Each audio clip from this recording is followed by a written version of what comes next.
el último método didáctico, que es el que nosotros preferimos, el del método de los casos. Aquí hay un diálogo conjunto, el conocimiento es mutuo, es un sistema muy democrático, porque todas las partes intervienen en los casos para poder ir avanzando. Es eminentemente práctico, combina claramente la teoría con la praxis y nos permite un aprendizaje y un desarrollo más orgánico de los conocimientos. Esto lo podemos definir simplemente como que el método de casos es un modo de enseñanza en el que los alumnos aprenden sobre la base de experiencias y situaciones de vida real, permitiéndoles construir su propio aprendizaje en un contexto que los aproxime a su entorno. Se basa en la participación activa y en el proceso colaborativo y democrático de discusión de la situación reflejada en el caso. Este es el método que preferimos, es el método más orgánico y es como el derecho se tiene que enseñar. Sin embargo, no hay que dejar de lado los otros dos métodos, tienen su importancia. No podríamos empezar a trabajar un método de casos si los participantes no conocen del derecho sustantivo. Entonces, habrá previas clases o habrá previas formaciones como la que tenemos el día de hoy que serán más lineales, que serán más sobre la idea de una clase magistral. También tendremos que desarrollar ciertas prácticas y ciertos protocolos para que ellos comprendan mecánicamente o puedan asimilar mecánicamente alguna serie de pasos. Pero al final el objetivo siempre será llegar al método de casos para que practiquen y para que tengan este aprendizaje completo y orgánico. Y aquí, cuando lleguemos a esta etapa, tendremos que preponderar esta enseñanza sobre las otras dos. Ahora, hay algunos puntos importantes del método de casos que me gustaría expresarles, compartirles. El primero es que el grado de complejidad es en función del tema que debemos de tratar. Tenemos que saber quiénes son nuestros participantes. Si nosotros tenemos un grupo demasiado heterogéneo, esto puede generar una complejidad. Tal vez para que todos puedan entender el caso, pongamos un caso muy sencillo. Esto puede provocar que para aquellos participantes o aquellos alumnos más expertos y más capacitados, pues no les represente un reto y se vuelva aburrido. De igual manera, colocar un caso demasiado complejo puede ser que algunas personas no comprendan el tema y se genere realmente desinterés por la falta de comprensión. Entonces, el caso tiene que ser suficientemente complejo para que sea interesante, pero lo suficientemente fácil para que todos lo puedan comprender. Estratificar los grupos es una buena oportunidad de generar distintos tipos de casos para que, dependiendo del nivel y las habilidades que tenga cada uno de los grupos, pueda ir trabajando con casos que le permitan evolucionar a las siguientes etapas. Luego, armar el contenido. Una vez que tenemos claro lo que vamos a hacer o lo que deseamos que el participante aprenda, tenemos que armar un contenido al respecto de eso. De igual manera, es importante saber quién es nuestro público, quiénes son las personas que van a recibir esta capacitación para que vaya directamente dirigido a ellas, tanto en el ámbito de la sustancia como en el ámbito de la forma y de las técnicas de enseñanza. Me parece muy interesante que nosotros nos hiciéramos algunas preguntas previas a que vayamos a armar el contenido. Sobre todo, ¿qué es lo que pretendo enseñar? ¿Qué es lo que quiero que los estudiantes o los participantes reciban? Y en base a esa idea de qué es lo que quiero expresar, podemos armar las técnicas de enseñanza y las técnicas de didáctica que nos permitan transmitir ese conocimiento de la manera más eficiente.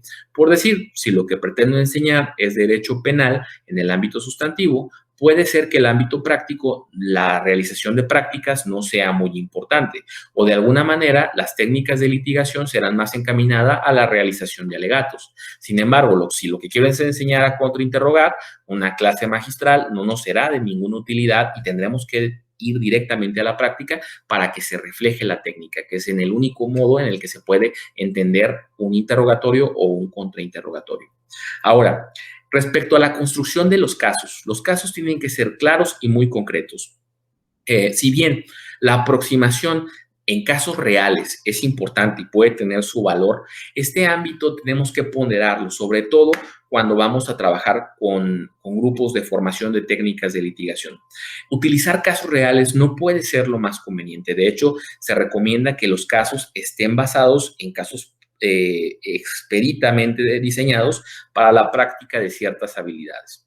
Y esto quisiera, los que litiguen o los que tengan contacto con el sistema judicial podrán entender que un caso muchas veces pues tiene mucho lo que le denominamos paja, muchos oficios, líneas de investigación que no condujeron a nada. Y de entregar un caso real, un caso que se está tramitando en un juzgado a un grupo de estudiantes, puede generar que pierdan mucho tiempo, que tengan mucha información que al final no va a tener una valía. No quiero decir que no es bueno utilizar un caso real, simplemente hay que adecuar ese caso real que nos puede ayudar a tener una guía para que tenga las finalidades de una práctica de técnicas de litigación. Y en este caso, la idea es tener un material de trabajo, un caso que tenga elementos tanto para la defensa como para la fiscalía y que nos permita de manera concreta ejercitar ciertas actividades. Aquellos casos que no tengan ningún defecto, ninguna necesidad de evidencias de contradicción, superaciones de contradicción, apoyos de memoria, puede generar que no desarrollemos esa técnica. Entonces, directamente se establecerán lo que pudiesen parecer errores, pero más bien son áreas de oportunidad para el ejercicio de las técnicas de litigación. Actualmente existen muchas formas de obtener casos para prácticas. La propia Barra Americana de Abogados tiene un libro o el propio SEAT tiene libros que pueden encontrar en Internet con casos muy concretos a realizar ciertas técnicas. Generalmente no tienen más de 1 o 2 delitos, de tal manera que le permitan al estudiante concentrarse en ámbitos muy puntuales para poder aprender y desarrollar las técnicas de litigación. Ahora, vamos a hablar respecto a la teoría del caso. Siempre es lo fundamental. Tenemos que empezar todo tipo de capacitaciones en base a la teoría del caso. Si bien es algo que ya tenemos seguramente todos nosotros muy contemplado, es importante que recordemos, la teoría del caso es este ámbito, esta historia que vamos a establecer en 3 elementos importantes, el fáctico, el probatorio y el jurídico. Si bien desde antes que empezara el sistema penal acusatorio ya trabajábamos así, esta idea de que esto sea orgánico y que sea atractivo, que lo presentemos de una manera atractiva y una manera persuasiva, es el gran cambio que hemos tenido en pro de un mejor sistema de justicia y un sistema de justicia más dinámico. Esta es por lo que se tiene que empezar toda capacitación, no se les olvide. Si no tenemos una teoría del caso sólida, si no tenemos un planteamiento sólido, no podremos hacer alegatos, no podemos ni siquiera diseñar un interrogatorio o un contrainterrogatorio porque no tendremos una guía. Estaremos ciegos avanzando sin saber cuál es el verdadero camino. Y de ahí en más podemos trabajar muchas otras técnicas en base ya a una teoría del caso. Y por último, en este tema quisiera expresarles cuál va a ser nuestra regla de oro. La regla de oro es la preparación y la práctica. Ensayar, ensayar, ensayar, ensayar y a veces ensayar un poco más.